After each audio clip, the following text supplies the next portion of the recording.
সামাজিক দায়বদ্ধতার কথা মাথায় রেখে শান্তিনিকেতন মেডিকেল কলেজ আবারও এগিয়ে এলো প্রান্তিক ও দরিদ্র মানুষের চিকিৎসা পরিষেবায়।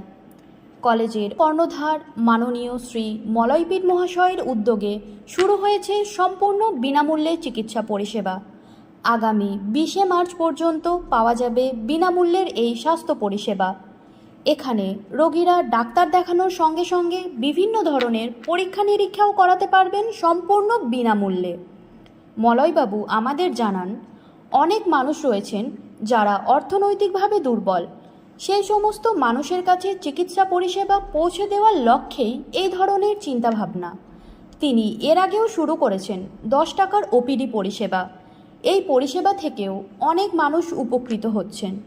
এখন তিনি আরও এক ধাপ এগিয়ে ঘোষণা করলেন সম্পূর্ণ বিনামূল্যে চিকিৎসা পরিষেবা। মলয়বাবুর এই ইতিবাচক ভাবনা গ্রামগঞ্জের মানুষের কাছে সাড়া ফেলে দিয়েছে। ওনাকে অসংখ্য ধন্যবাদ জানাই আমাদের চ্যানেলের পক্ষ থেকে।